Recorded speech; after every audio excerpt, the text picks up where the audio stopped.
Hello, good evening, and welcome to the Talking Cop. I'm Gav. With me, I have got Emmet, Seany, and Keith as normal.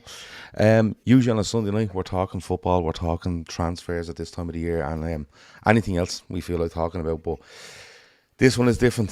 This one is a show that I never thought we'd have to do. We don't not particularly want to do, but we never thought we'd have to do it. But we do. We've left things off for a couple of days, and we wanted to come on and talk about it. People wanted us to come on and talk about it. People also wanted to come in and talk about it in the live chat. So that's what we're going to do. I'm going to go back to last Thursday. Thursday morning it would have been. Some people would have woken up. Some of the people would have been on their way to work, whatever it might have been, to the news that Diogo Jota and his brother Andre Silva had passed away in a car accident in Spain on Thursday morning. It came as a massive, massive shock to everybody. A lot of people are still in shock. A lot of people are dealing with it in their own way. And we just wanted to come on here and chat about it. We've tried to draw up an agenda where we'll talk about Thursday, we'll talk about the reaction since both of the club, stuff around his family and you know what they must be going through. Well, we want to talk about Jota's moments as well because as sad and as shocking as this is, you need to celebrate. You need to celebrate people like this as well, and then we look at moving forward and stuff like that. But Seany, I'll come to you first. It's not an easy show to do. It's not been an easy couple of days for anybody.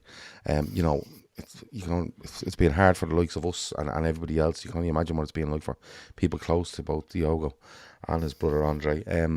But Thursday morning, just a massive, massive shock, Seany. We're all looking forward to a season. We're all buzzing off transfer stuff, and we're all having the summer is upon us and everything else. And then this news comes through on Thursday morning, and it just the words I use would be numb. It just floored people, and people were just left numb. And I think people still are now, even, what is it, 3 days later now? Yeah, just like you said, Gav, I'm nearly, about 10 years now doing the podcast, and I won't lie, I've envisaged myself doing podcasts where we talked about winning the league, winning the Champions League. We've seen it, but just multiple shows you have in your head, you're kind of like thinking, imagine we did a show when we win the league or we win a big trophy and we're all together and they're having the laugh. And happily enough, we've been able to do that. But never in a million years did I ever think that we'd be doing some sort of posthumous tribute show to a current member of the squad passing away. It's just not something that ever enters your thought, really. Because I think in professional sport or the professional world, you kind of pay tribute to these people when they've lived a full life and they've moved on, or you find out that they're ill and they've been battling an illness. It's so very rare that anyone this level of the public eye gets taken. Like, you go back to probably Ayrton Senna, who was still competing and in his prime. When I got the news on Thursday, I just hoped it wasn't true. I'm sure we're all the same. I was praying that this was a hoax. I was praying I was dreaming. And just the more and more that came out, your heart just breaks. It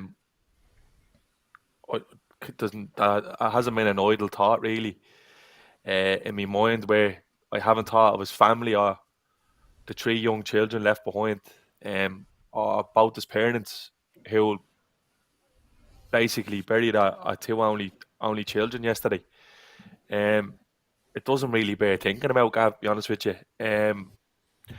Today, I made a kind of decision to myself to kind of stay away from social media and everything, WhatsApps, everything. I just I put my phone in flight mode early doors today and tried to give myself kind of a second to process it, because speaking like for myself, and I know we're all in groups and we've talked about it a lot in the last couple of days, but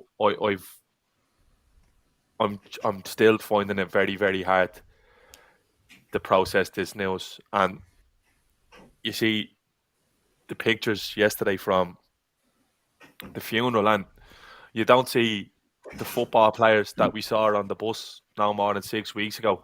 Yeah. parading the trophy. You don't see that. You just see young men who are mourning the loss of a friend, of a pal, family members, and it's it's so very it's so hard to comprehend, Gav, but genuinely, like, how do you find the words, really? Um, it's just not fair. It really isn't fair. Um, and I hope one day we'll all look back at, we can genuinely celebrate his life, and we can look back at the many lovely tributes that have been paid to him by colleagues, former managers, former teammates. You see a lot of current players who are uh, dedicating the celebrations to him, and hopefully when they look back, his family can find some solace in it. But the main thing for me is, I really hope one day that his three young, beautiful children can look back and see how much the world adored their father and how much he meant to not only Liverpool Football Club but to Wolverhampton, and to the wider football world, to be honest with you, because I think when stuff happens like this, the football world becomes a family, to be honest with you. And there's no handbook for grievance. There's no written rule. Everyone grieves different. Um, but it's just Liverpool Football Club. A lot of triumphs, but way too many tragedies. And this is just another one in the long line. And genuinely, I'd be lying if I said I'm genuinely heartbroken. Genuinely heartbroken. Mm. Keith, when this news comes through, I can tell you, I was working, and I was in a situation where I wasn't on my phone, and I happened to pick up my phone, and to be honest with you, I found out via WhatsApp, because 4 or 5 groups just lit up. I was like, Jesus, an awful lot going on here for a Thursday morning. You know, like, you know the way your WhatsApp groups, you kind of know it'll be busy on Saturday before a game, or it'll be busy wherever it might be. And I was like, what's going on Thursday morning here? And then I just seen the message, and I was like, no. And then I was jumping onto Twitter, and I was jumping onto Sky News, and I was and then it was confirmed. And like Keith, like Seany said, there's no handbook to this. There's no right way or wrong way to react to it. You react in your own way. But I think mine was, and I don't know how you feel, but mine straight away was, it wasn't even a football. I wasn't even thinking about the football or the footballer. I was thinking about, all I could genuinely think about was, geez, that lad got married a week, 7, 8, whatever it was at the time, 8 days ago, and I immediately was thinking of his wife and his 3 kids and his parents, and then when you hear it was him and his brother, you know, it was just, you don't really know what to do, Keith, do you? You know, because you don't know Diogo Jota, right? You don't know him. You're very connected to him, but you don't know him. But then you think, geez, I've seen his parents, and I've seen his kids, and I've seen his teammates and his former team. You've seen so much about Diogo Jota without being directly, related to him or an in-person friend of him. But there was just so much going on in my head. Was it the same for you? Yeah, it was. I think Seany put it very well there, by the way. Well said, Seany. We've been speaking over the last few days in our group, and the the emotion has been riding very, very high among all of us. And that's not to say we're, looking to be, the best boys, the most emotional boys.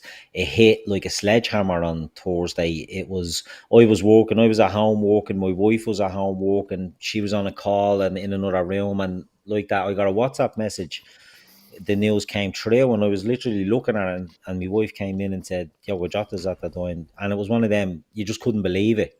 Do you know what I mean? I seen the message, and I'm like, is this one of these stupid fucking hoaxes someone's sending on? Like, it's very, very bad taste. But you know yourself, this sort of stuff has happened, before, where people will send the most sick and inappropriate stuff, and immediately I thought that was the case. But when I actually did sort of register that Diogo Jota and his brother Andre were killed, numbness was all I felt, because we don't know Diogo Jota, but we do feel like we know the players. We do feel like we know Diogo Jota. We do feel like we know Liverpool players, and part of the Liverpool sort of fandom is that it's one big family, and they'll fight for us and we'll fight for them, and we get access to behind the scenes stuff, and inside training videos and all that sort of stuff, and we feel like we know them even though we don't. But it just, even now, I mean, we're a few days in, and you think you give yourself a few days to process what happened and to come to terms with it, but to make sense of it and to be able to talk about it. I don't know what to talk about. I don't know what to say tonight. I really don't know what the right thing to say about it is. Just how I feel is heartbroken and devastated by this. It's like a family member passes away, and I know that sounds dramatic, and it just feels like somebody that you're so connected to, and you're so um you're buying into them, and you feel like they're yours and you're theirs, and he dies. And the thing you said there, Gav, you're thinking about his family. The fella got married last week. Do you know what I mean? The happiest time of his life. He's got 3 young kids, like the world at his feet. 28 years old, wins a league. Forgetting about the sporting things, but he's had a good sporting year. Internationally, club wise. He's married a sweetheart. He's on the crest of a wave, and to be taken away like that, I can't compute. Even like, I know he said the Ayrton Senna maybe connection as somebody as high profile who died. Ayrton Senna, I suppose maybe if you're racing cars, it's a high risk, a higher probability. Like, to hear of a footballer dying like this, just I couldn't comprehend it at all, and I couldn't compare it to anything. And it's probably, everybody deals with these things differently. And I closed down my Twitter last week before any of this happened, and I'm so happy I did, because that's a cesspit of a place, and I would find myself being attracted to the worst corners of it and getting annoyed and annoyed. So I've sort of thankfully been away from social media, and I've just looked at this, and the only things I've seen has been celebrations, has been his family, the heartbreak, obviously, of the funeral footage of his wife. And it just devastates you. You look at the person who's passed, but then you see the people who are left behind. My uncle passed away last week, for example, and we had his funeral last weekend, and you celebrate his life, and you give them the send off, but your thoughts are with his wife, his kids, and all this. And that's the exact same feelings I have with Jota. You're seeing these people who you don't know, but the impact that he had, and the stuff that's come out from players, the beautiful words that have been said by some of those Liverpool players, because it's not about, we see him, we're fans and we see him, but Shawnee touched on it there. They're brothers. Do you know what I mean? They're every day with this fella, every day with this family. They know who they are, they know his wife, they know everything about him. And for them to lose him in this way, I can't imagine what they're going through, because of the expectation of what they have to now do on the back of it. And I don't know. It's the most devastating thing that's happened, because Liverpool obviously have had their fair share of tragedy over the years, and obviously, look, Hillsborough is the biggest sort of tragedy that has befallen on Liverpool Football Club. But we were kids when that happened, and some of us were, and while we may not have fully comprehended, we understood. I'll speak for myself. I understood like that. Geez, people have died. It's terrible. I was, 8 years old. This is different, because you're looking and you're trying to understand, and you can't understand. So this is it's just too hard to put into words how it makes me feel. But you're right, Gab.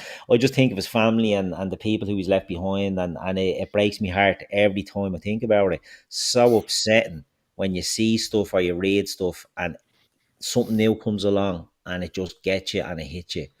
But just numb to it all still.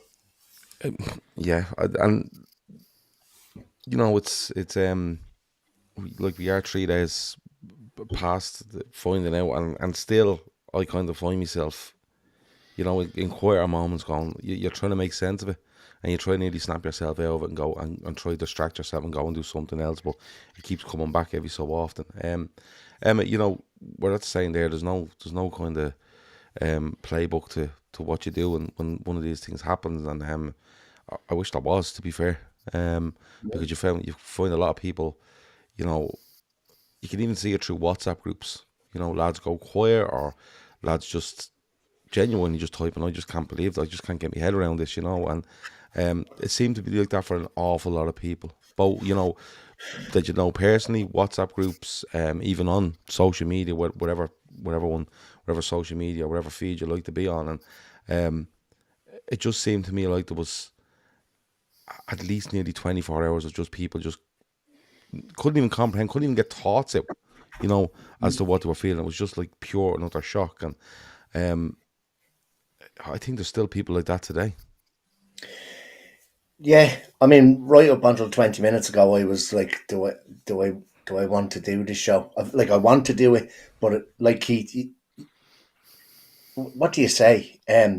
On Thursday morning, I was on a call with somebody in work, and a message flashed up on my phone from an Arsenal fan, and it was one of those screenshots that you'd send like from Market or something like that, Sean. And I just saw Jota, and I thought, oh God, it's a transfer or something like that, and I'll leave it and I'll go back to it.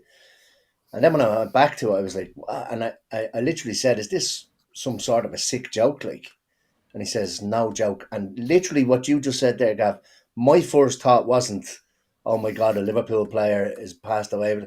I was like, but he only got married last week. Like, do you know what I mean? That was my thought process. And like you said, Keith and Johnny, his kids, and then more messages start coming through, and it's just it's devastation.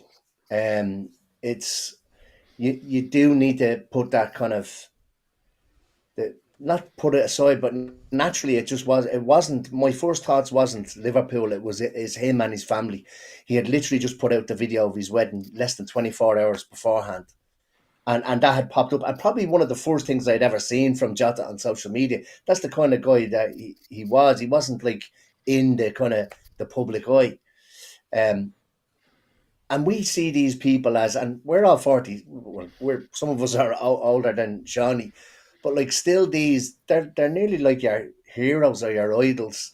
And you kind of have this, you think they're invincible, and they're not invincible at all. They're literally human beings just like us. Like, so even talking about Ayrton Senna, like there are other people that have passed away as well, but like this isn't supposed to happen to these people. These things don't happen. And Keith touched on it there as well, is that what we also have to remember now is that the people that are in the dressing room with him, they're all only young fellas as well. Like there's a handful of them that are slightly older. And I said it to you guys yesterday. A friend of mine was murdered when I was 16, and you're literally in a blur for a couple of weeks afterwards. Like there's people talking to you, and you're not hearing the words that they're saying, and you're just, and I know we wouldn't have had access to the kind of services that hopefully these our players are going to have access to, but this is going to hit them extremely hard. The two lads touched on the fact that we've had our fair share of tragedy. I think we rally around really, really well. I think in terms of Slot, he strikes me as the type of person that will know what to do with the help of others as well. But in terms of me, I went into the whole social media thing after it to watch it was watching videos of his goals and stuff like that. And I loved him before this news, but then reading the players' posts about him. So it's very easy for a player to just go thinking of Diogo Jota's family, thoughts and prayers, blah, blah, blah. But most of these posts were like long. And I'm not just talking about Liverpool ones. Like one, I was listening to the Anfield Rap, and they said one of the first ones that they came across was Richarlison, of all people. And he, and like, it was like, And it's not like anybody's going to come out to say that they didn't like him, but it was like he was universally loved by anybody that he was involved with, any team that he played against, opposition. You see, even still today, last night, Mbappe doing his celebration. There's an ex-female footballer that played for Liverpool, scored, I think, in AFCON, and she did his celebration. There's people doing it in the MLS. There's people doing it in the AFL in Australia. I don't think I've ever seen that kind of outpouring of kind of like memorials to somebody like that ever. And then the flowers outside Anfield, that just brings me back to, like Keith touched on, that brings me back to Hillsborough when Hillsborough the pitch slowly started to disappear, if you remember. Yeah. Like they were saying today that those flowers and the tributes, they literally go the full length of that main stand at the back. And I think, Sean, you put one in today from the ground staff, and that I had kind of avoided stuff today as well. I was doing a few bits, I was out and about, and then the seat from the ground staff, that just completely finished me off again today. So look, I know that we can all stick together in our WhatsApp. I know that in the Telegram, it's been very good. People have been saying how they're feeling, and there's a great group of people in there as well. I just think everybody needs to mind each other, and that's everybody: Wolves fans, the Portugal players, our dressing room. And it's tough. You feel like you know him. The lad said it, and you don't really know him. Imagine what it's like for the people that knew and loved him. You mentioned Wolves fans there. There's a couple of Wolves fans there in the chat. A couple of them are commenting, a couple of them may be watching and not commenting. You're more than welcome to comment, and if you have, thanks a million. Steeway89 has put a couple of comments in here, and I'll read them out.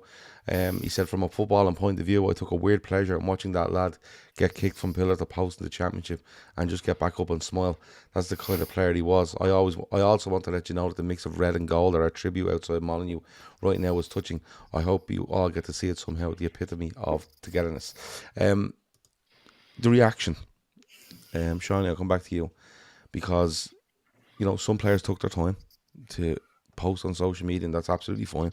Some people can put words together quicker than others, and there's the reaction from the Liverpool players, his former Portuguese players, his former teammates, his former clubs, as we mentioned there, Wolves. What comes across, Shawnee, is as a footballer, so tenacious, so hard working, so tenacious, does anything for his team, stand up for anyone. So many people have mentioned him giving it the big one to Leicester at Anfield after he scores a winning penalty, and everyone kind of has a wry smile about that, and that's absolutely fine, because as a Liverpool fan, you love that sort of stuff, and I love this comment, and we will get to go Jota moments later, but I love this comment after where he was asked, like, did you kind of regret doing that? And he said, no, they were annoying me as well, so I thought I'd give it to them. So but you've seen this, and you've seen the reaction from, like Emmet said there, from staff at Liverpool, because there was statements made from Arne Slot, Richard Hughes, Michael Edwards, the club itself, Fenway Sports Group. You've seen it from his current teammates, former teammates, like I said, and what comes across in all this, Shawnee, is none of them mention the footballer. They all mention the man. And we've seen videos of him and how he was brought up. He wasn't sure if he'd be a professional footballer. He worked so hard to get where he was, and everyone that from Caoimhín Kelleher right up to Virgil van Dijk or Ruben Neves or whoever is talking about the man he is, the person he is around the dressing room. Family man, 28 years of age, but such a family man. The reaction has been off the scale from, I thought. Yeah, again, it's a universal love-in for what looks to be, what seemed to be an absolute diamond of a guy. And like you said, I think at the forefront of 99.9% of those messages is the type of fella that he was. And it's kind of, in a way, I love that we have access to so much content from the club as well, because it gives you a big insight into dressing rooms and stuff like that. But any video you see at Jota, you see how nice he was to people who probably weren't even considered peers, to normal people like us, to fans, to these people who are working on these type of shows, just he didn't seem to treat anyone any different. And one of my favourite quotes of them all was from Jose Mourinho. Says he was a kid who had to work hard for everything he ever had, and he never wanted to be the protagonist, but because of the type of person and player he was, protagonism chased him, and that level just found him. The infectious laugh, the smile, you see it in all the videos, and that's for me what makes it so hard to process, Gav, is because at 28 years of age, not only did he have so much more to give as a footballer, he had so much more to give as a father, as a husband, as a brother, as a son. So that's kind of, for me, that's the stinger, because like you could see the type of bloke he was. He was a student of the game. He loved the game. He's like us, Gav. Like we go after you sit and do your job, you sit down and play the Xbox. That's what he was doing. He used to put up tweets to be lads putting up screenshots of tweets saying they're playing Jota at 2:30 in the morning and Liverpool have a 12:30 kickoff the next day. Yeah. And then when they asked him about it, he put a screenshot up on Instagram, said he told himself he'd go offline when he loses a game, and he won 30 games in a row. So that's why the reason why he stood on. Like, you know, it's kind of like, it's stuff like that. We put these footballers on pedestals so high, and we adore them and we love them for their so brilliant skill sets and what they bring in terms of football stance, that we nearly forget that they're literally just the same as the four of us and everyone else in the chat. They're the very, very same, except they have thousands and thousands, millions of people who love and adore them, and they have to put their best run forward. But it just never sounded like that with Jota. It looked like to me it was purely what you see is what you got, and you just you can't see past that. You know, you can't see past that. The tributes from Robbo Keller saying he loved darts and he loved snooker. He was genuinely just a normal bloke who turned out to be extremely good at football. And people can look at different things and take comfort from it. And like I said, I don't think there's no right or wrong way to grief. Everyone does it different. Some might do it 6 months down the road. Some people may have completely switched off, and I get that. But the one thing I take solace from is that one of the videos I've seen is him with a scarf waving it around his head in front of the cop, singing his own song that we all loved and adored, and he's singing it back to the fans. So you knew from that day he left the stadium, you knew how loved he was. He knew how special he was. And I think that's all you can really hope for when someone like that passes, because you see it as well with loads of musical artists. They pass away and then all of a sudden they become way more popular than they ever were. The Spotify streams go through the roof. We can't do that with Jota. You can't do that. We can only go off what's there. We can't really show any other way. But he knew exactly how much he meant to Liverpool fans. I'm sure he knew exactly how much he meant to Wolves fans as well, because I seen him before he passed. I seen the interview with the Wolves owner, and he said the only player he's ever regret selling was Jota. He said I should have never sold him for any price. And you hear Connor Cody talking about him, who I actually think spoken wonderfully in the last few days. And again, it makes you take stock and realise Everton Football Club, how they've paid tribute. Connor Cody, ex-teammates, Ruben Neves, his best pal, best pal. That was the heartbreaker. Yeah, his best pal. He hardly mentioned that about football. He just basically said, "You're gone off to do your own thing elsewhere, and I won't let that go." Like, so, yeah. Look, it's shit that it's shit how it's played out, but I take some comfort knowing that he knew how much he meant to Liverpool and their fans. And if you don't think he did, watch that video back, because he's singing that song. He's singing that song back word for word. He's grinning ear to ear, and he'll be immortal. He'll be immortal in my eyes. I don't care what anyone says. He'll be immortalised through that song. And another one, I think it was Neves posted that actually when he died, say, "You'll never be gone because you'll always be there. He will always be there. He will be remembered at Liverpool Football Club, and we're all gone when we're long gone. People who weren't born yet will know about Diogo Jota, And I think that I can't get the family out of my head, and I just really hope that they can find some solace in the wars and the tributes paper. And I know, look, we've all dealt with it, with grief, but I just hope down the line they can look back and it gives them some sort of comfort. And even a lot of you in the chat, I hope there's comfort in a lot of the things that are coming out now, because I don't think there's any other way to be about it now. I think when the time is right, you'll be celebrated. And I just want to reiterate, I have full trust in Liverpool Club to get this absolutely spot on moving forward. And if it's done anything, I hope it's put into perspective to everyone how insignificant football is as a game, but at the same time the importance it holds, because I'm sitting on the fucking internet crying about a bloke I never met before in my life, but we're all touched in the exact same way. I'm sure we are. So I just hope, again, I'll say it again, because you go blank. When has ever been I'm on a podcast and I'm bleeding stuck for words and I don't know what to say. I just hope, again, the family and his teammates find solace, look back at all the wonderful tributes, his goals, the videos, they have them forever. And that's it really. I don't really know what else to say, to be honest with you, Gav, because that's absolutely fine. That's absolutely fine. Hotline says, I wanted to read this. He says, can we also clarify if it's okay if players haven't posted anything yet? There's still a few questions being asked of them, but who knows if they're going through? They don't owe anyone a social media post. Listen, some players may have not posted. Some players may have not been to the funeral. Some players, it's none of our business what they do, right? And genuinely, I don't have a single opinion on anyone that went or didn't go, okay?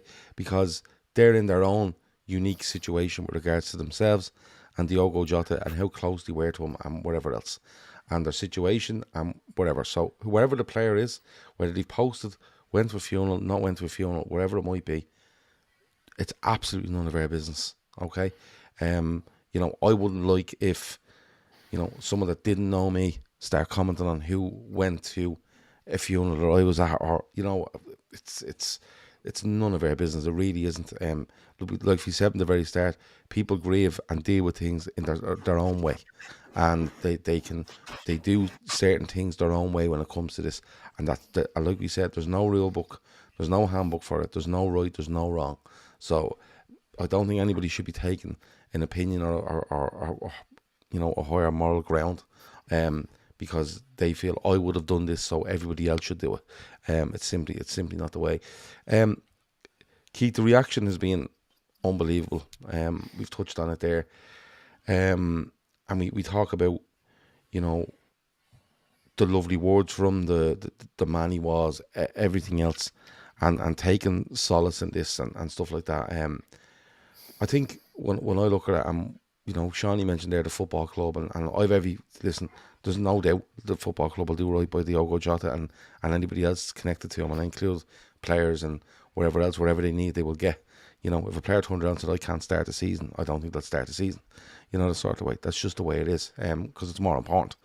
But the reaction of Liverpool Football Club, I think, has been, and I want to mention Wolves as well, because I think they've been outstanding, and every other club around the place. Let's be honest, you have to mention them all, because I don't think there's so many clubs I've seen, pay tribute. But Keith, just focusing on Liverpool for a bit, some lovely words from FSG, Richard Hughes, Michael Edwards, but in particular Arne Slot.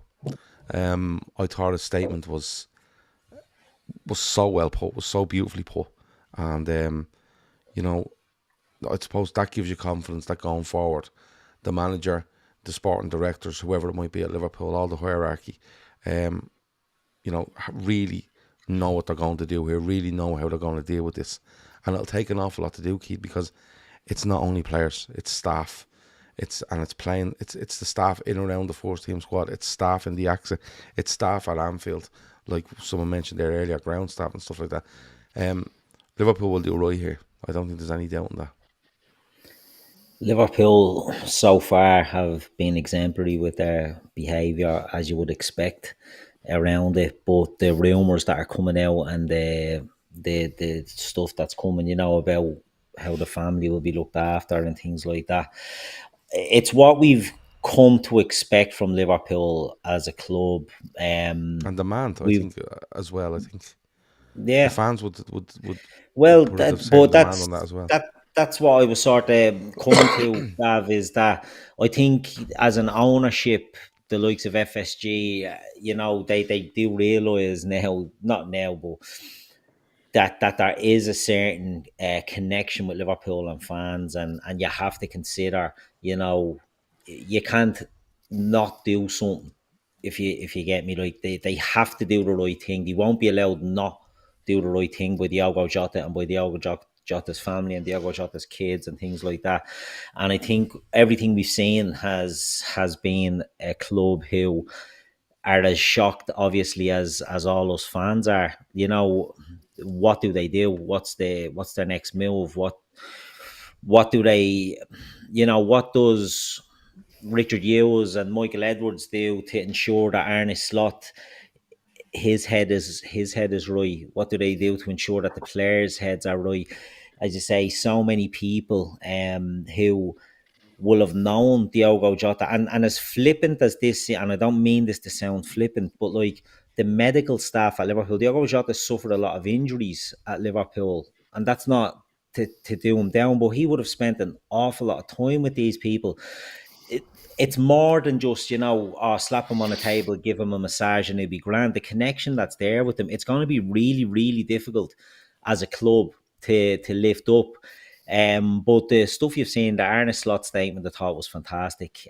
We've said for a long time around Arne Slot that he impresses us every time he speaks, and every time he comes out with stuff, and this is no less the case now. You know what he's come out with there, but I just think Liverpool, you know, they will do right. They will be expected to do right, and they will do right by Diogo Jota. But football is not important, and we need to remember that this is a club. This is a club now who have lost, by all accounts, you know, as we all thought, a character in anyway. But when you're reading and you're seeing the stuff, a real top character within that squad, and they've lost them unexpectedly, and how they deal and react with that, I think, you know, I don't know how they're going to do it. I think the best will in the world and with the best, you know, services that they'll be given, I just don't know how they're going to react. When you look at the reactions of the likes of Ruben Neves, as we said there, Joe Cancelo, they were heartbroken before their match they had to play the other night. Absolutely heartbroken. Pedro Neto at Chelsea, you know, the impact that it's going to have on those lads, and then we have to try and somehow, and I know we've postponed the pre-season start, but it's going to have to come back soon. It's going to have to come back at some stage. What do we do? Do you know what do we do? Do we go on a tour? Do we put that in the bin? You know, there's so much that the club has to think about going forward in the short term around this, because you can't just say, right, you've had a week. Not that I don't expect Liverpool to do this, but you can't just come and say, right, you've had a week. You know what I mean? You've had your week to grave business as usual. I don't think Liverpool as a club will do that. You know, they'll do all that they can, but the impact it's going to have on them. You know, so many of these players, when the likes of Queeveen Kelleher, as it was touched on, his trivia, we was so close to him, and you wouldn't have thought that. Now, I know Queeveen Kelleher is no longer a Liverpool player, but the impact that this is going to have on so many people who knew him, it's going to be really, really difficult, I think, for these players to just move on quickly. And I don't know. I don't know I think what's I going to think happen, but well they were due back last Friday. yeah, The talk somewhere. is that it's starting. That they are coming in on Tuesday, but I'd be hesitant to say they're coming back in to start pre-season training on Tuesday. Yeah, I'd no say chance. Tuesday will be to get them back in and see how everybody is, and see exactly what everyone needs. Because, like one of you said there earlier, the vast majority of them are 29 years and younger. And how much they, Allison has we know Allison has experienced some stuff with his father and stuff like that. But how many of them have had this in their life? At 28, you could possibly still all have your grandparents. You might have lost siblings or people close to you. So this could be it's a huge shock anyway. But if you haven't experienced someone passing away in your family at that age, it's unknown to you. You don't know what to do. And then when that person's that close to you, it's doubly hard. Like Jono says, you need to hear what Alison said when his father passed away. So I've no doubt Diogo's wife and his kids will get everything they need from the football club. Emmet, we talk about the statements made by Liverpool and everybody else in the support, and again, I've no doubt that the football club are working tirelessly behind the scenes to make sure that everybody in the building is okay. But when it comes to his family and the club, and I think everybody else, everybody, not just the club, I think it's time to give that family time, every bit of privacy that they demand. And despite them asking for that in the last couple of days, that's been not being given to them.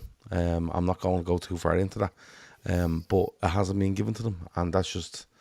I'd like to say that's the world we live in, but it's simply not fucking good enough. But the club and the supporters, both in the city of Liverpool and around the world, need to give this family time. And then when they have the time and they feel like they want to reach out for help, they can see the support from the city of Liverpool, the people. And I'm not even saying Liverpool fans, I'm going to say the city of Liverpool, because I think Everton have been exceptional in this as well. But they're going to see that. They're going to see it from the football club. They're going to see it from the city. They're going to see it from the wider fan base. And that's when us as a collective, I suppose, try show our support whatever way we can to the wife, children and parents of Diogo Jota and Andre Silva. Yeah, it's hard to know, kind of like, it's sometimes, it's not, I don't want to say it's hard to give that space, but it's like the club will want to make sure that they're okay, but at the same time not be putting too much pressure on them. So not so long ago, 2018. We're not sure. We're not sure if the Preston game will go ahead. I know that. Oh, okay. We're not sure on that. It was only in 2018 we had the Sean Cox incident outside Liverpool, and I know for a fact that the club are extremely good in terms of how that was handled and how they looked after the situation there. So we've already touched on it a couple of times that I think they will go above and beyond for the family, the fans, the players. A lot of the players alluded to it that they won't ever want for anything, or do you know what I mean? They're going to be there for his kids. And Johnny said, you just hope that his kids kind of know how much he was loved. And I think that's where maybe social media can be good, because of all of the video clips, all of the memorials and that kind of stuff, that they're going to see all of that. But it's a tough time, and different people will take different lengths of time before they kind of, you don't want to say come to terms with it, because you never come to terms with that, but they get back to some kind of form of normality. In terms of the players, I think when they're on their own, it's probably going to be worse. I think they need to be around each other. I know from my experience that being around each other and kind of talking about the person, that helps as well. It's when you're left on your own and you're at home and you kind of start thinking about it.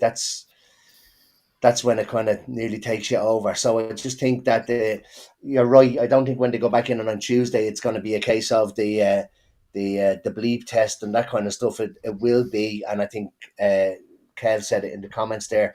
They'll have the likes of grief counsellors and that kind of stuff, and I'm sure all of those services will be provided to the family as well. But talking about the person helps. Being in the changing room again and talking about him, and I this probably, I don't want this to sound the wrong way, but having a laugh and a joke about him, and remember this time he did this, and remember that time he did that, and Yeah, it's a like natural thing to do. It's a natural it's thing to do. it is, and that helps massively, and yeah, just his I think what Neves said is that you only really lose somebody when you forget them. And he said that he'll never forget them. And Jota will never be forgotten. And I don't think the club or the fans will ever allow him to be forgotten.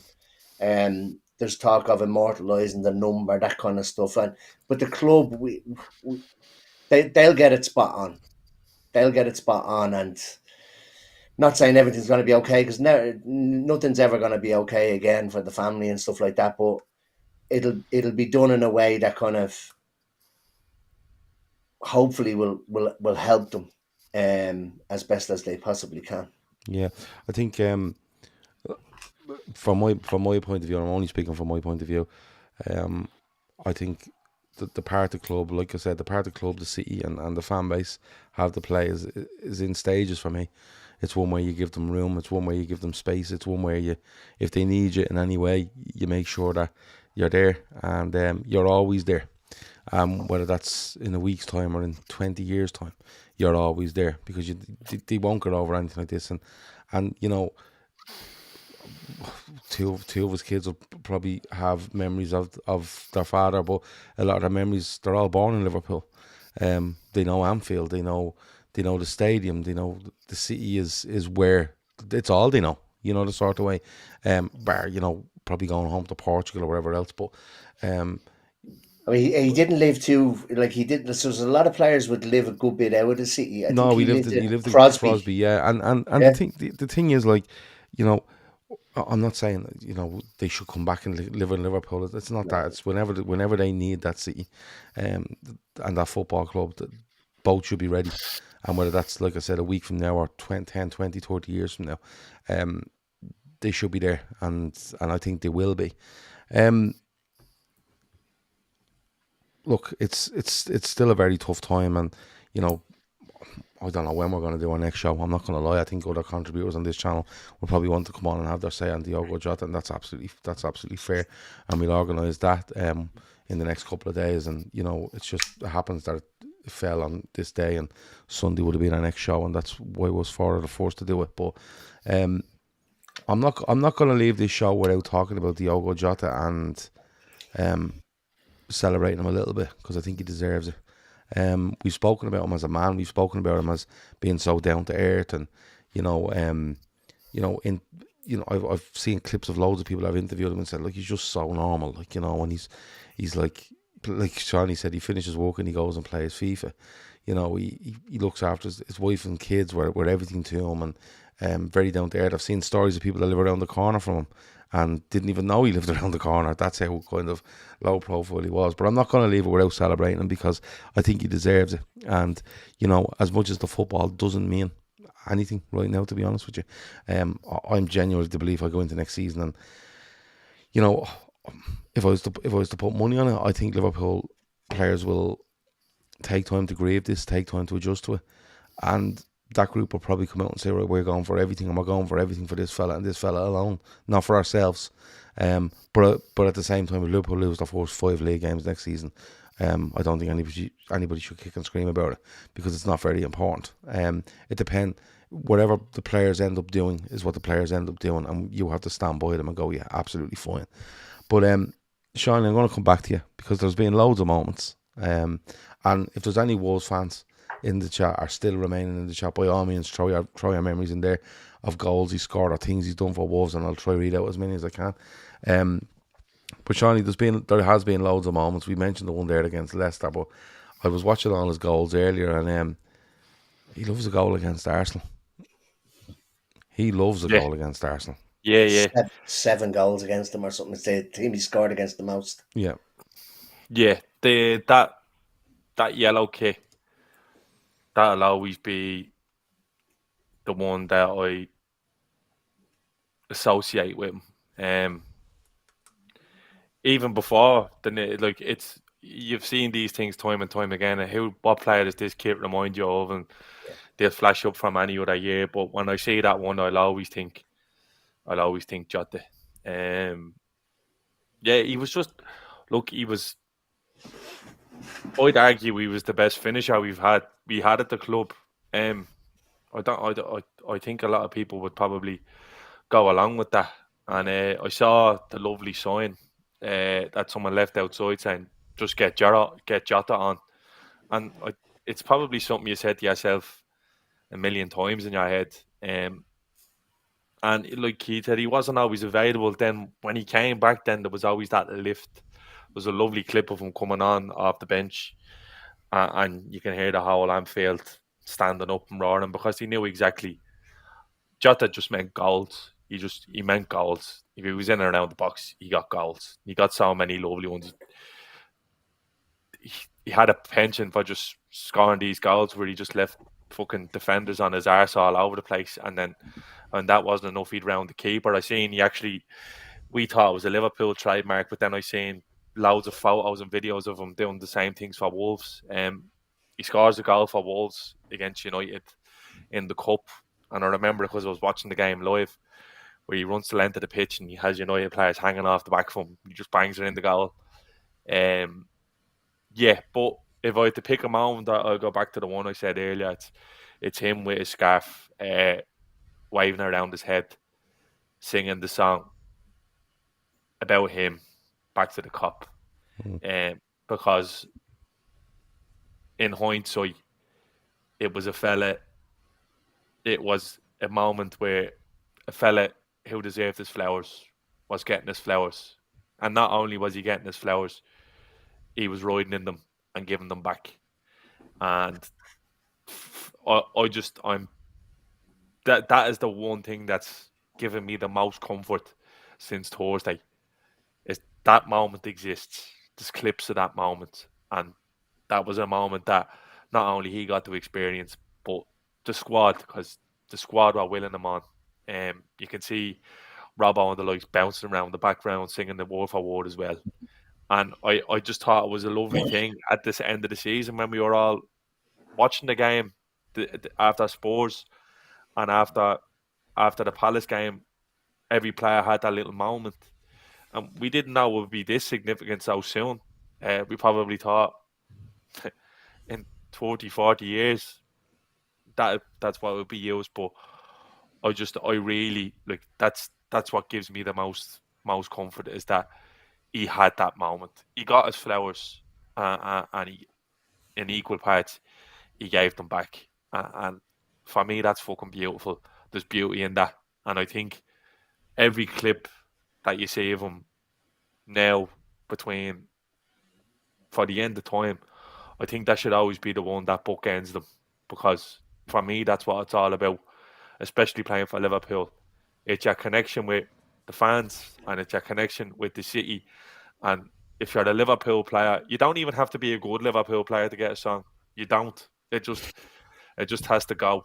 It just has to go, and it'll take off. We've seen it with Chiesa, but Jota's song is heavyweight, and he was a fucking brilliant footballer, a brilliant servant, and he won titles with this club as well. He's forever going to be a champion. He'll forever be a champion, and we'll always have. No matter what, you can take the man away, do whatever you want. Nobody can take that moment away where he was being serenaded by the cop and he was taking it all in. And I hope every single player in the squad feel the same way as well the day they walk out of the club. For me, it'll always be that, because again, we could sit here and talk about goals, but that's a human thing. That's a human embrace. It's fuck all really to do with football. No involvement in kicking the ball. For me, that's the human thing. It's knowing how loved you were and showing that love back. And I think he loved playing for Liverpool Football Club as much as we loved watching him. And you can tell from the many words he said. So, yeah, that's one that I'll personally hold there. I won't lie to you, Gav, I haven't really been able to watch the goal compilations and You all. should. I know I will one day. I know I will. I will. I definitely will. But I haven't really been able to because I just haven't.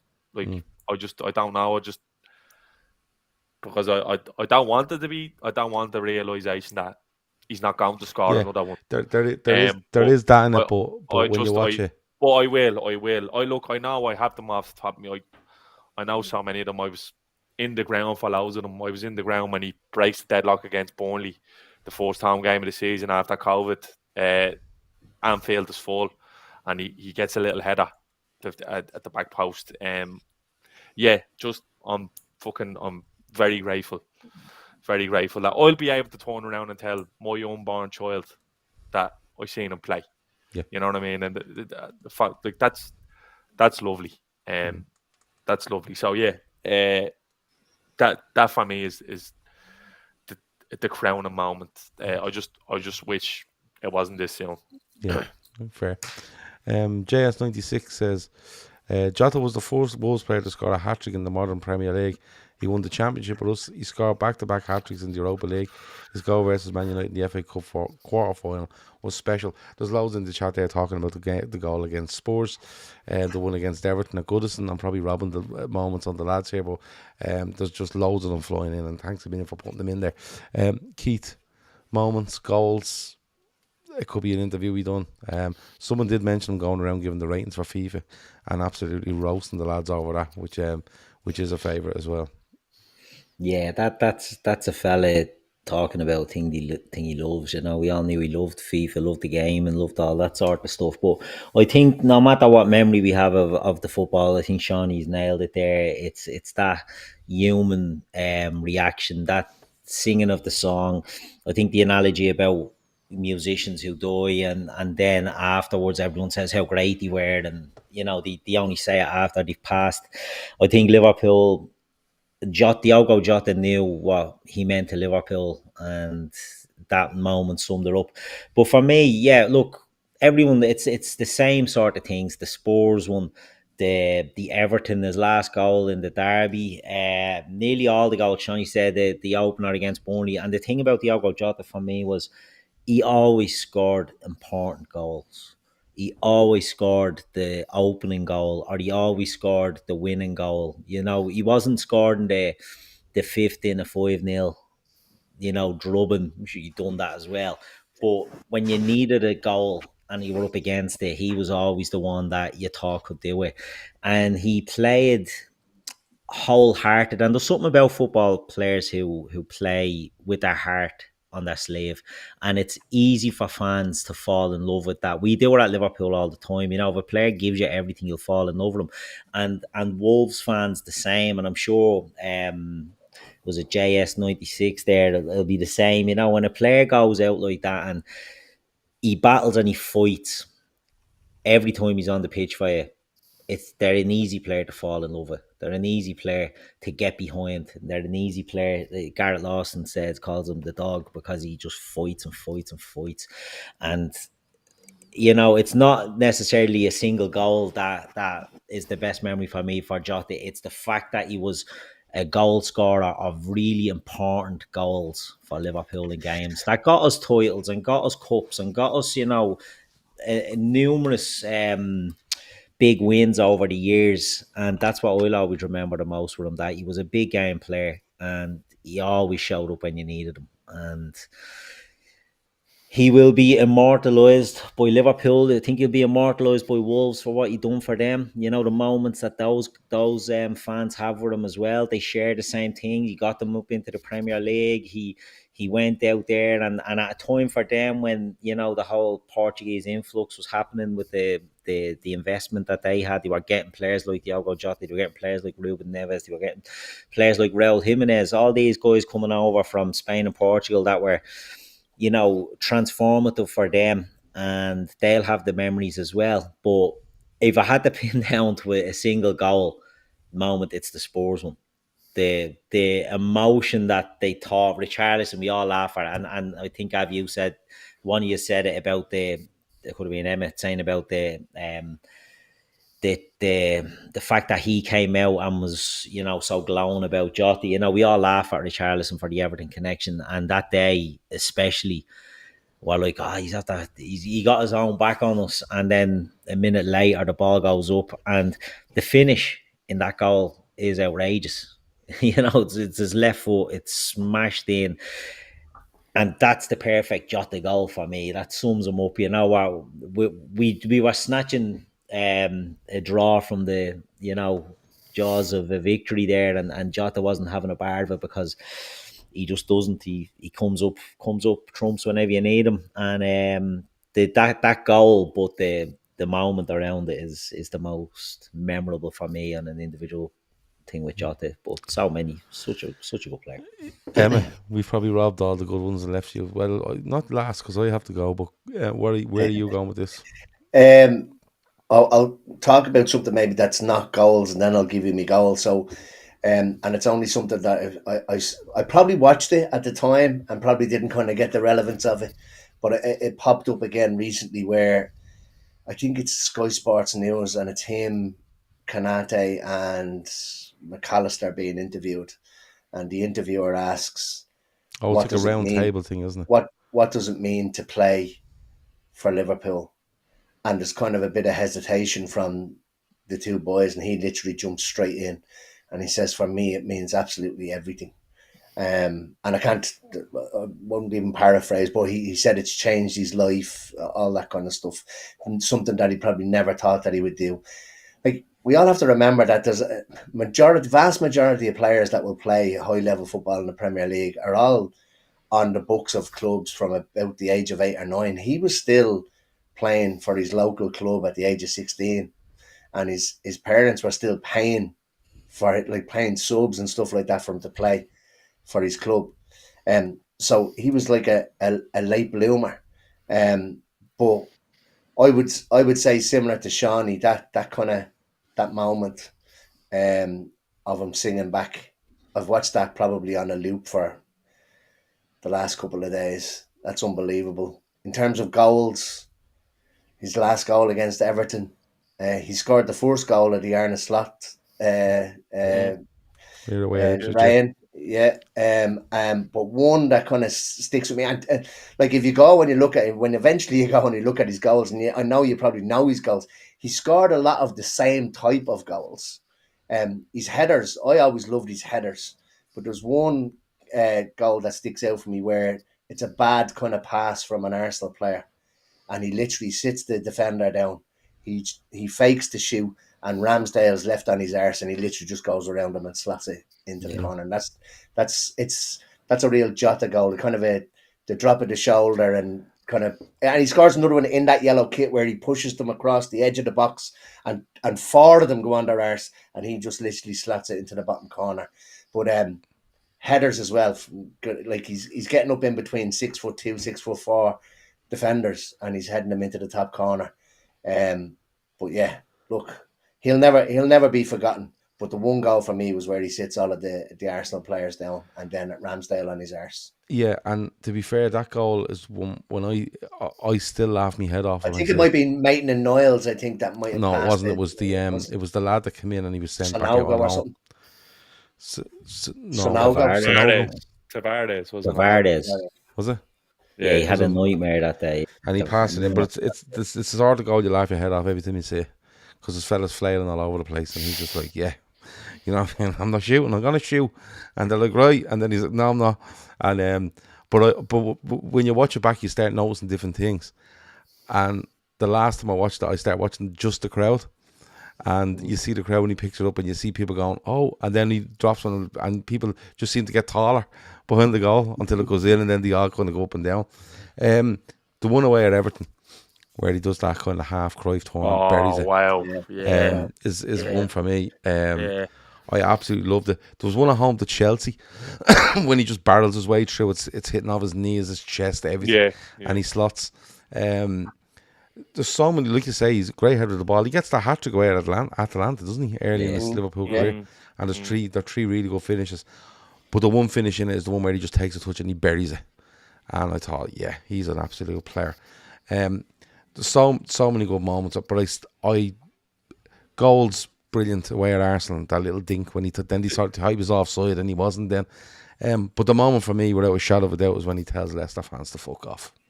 The game against City, where he doesn't score, we beat them 1-0. He leaves the pitch on a stretcher. Yes, that's when he does his he does a hamstring, or he does a fucking unbelievable that day. They played him left side, didn't he? He was unbelievable. Yeah. He was unbelievable. Do you know what? I'm gonna try find that game and watch that game back. He was brilliant. He leaves the pitch on a stretcher, and I just remember. I don't remember the game where a forward player, attacking player, didn't score or assist in a game, but he was unbelievable. He was like that game. I seen the picture of him going on the stretcher, and then the caption of it was, "Liverpool fans will know this game, what happened in this game," and he was unbelievable that day. Unbelievable. But Jono says he misses the World Cup because of that injury as well. Something that Keith said there that I read, and I don't know the exact figures, but I can remember 20. So of his goals, I don't know whether it's his total goals or his league goals, 20 of them were the match winner, were the decider. Yeah. The string of tweets from Pierce, did you see that one? Where it's literally there's about 7 or 8 tweets in the space of 6 months, and it's just like Jota 3-1, Jota 3-1, Jota 3-1, Jota 3-1, Jota 3-1. He scored the third goal and the 3-1 all the time. Yeah. He was there's so many memories of him, and I know like Seany said, it will be hard for people to go back and watch them, but I'm not telling you what to do, but it helped me watching all the goals. I think it's 65 odd goals I think he scored. And you're watching them and the variety in them, and when it gets to the Arsenal, when you genuinely do smile. You genuinely do.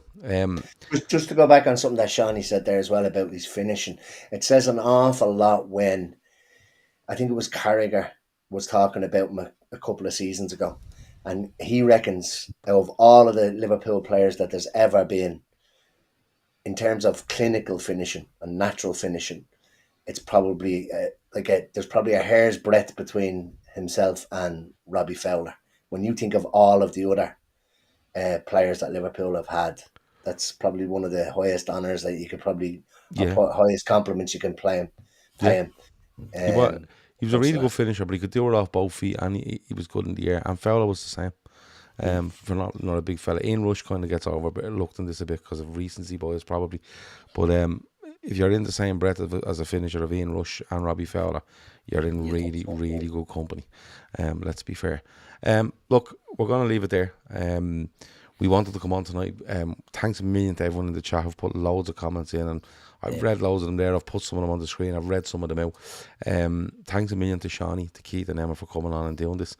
I don't want to say it's not easy. It's nothing compared to what some people are suffering at the moment, but it's something that we wanted to do. It's something that we want to do for people to come on and be able to give that input.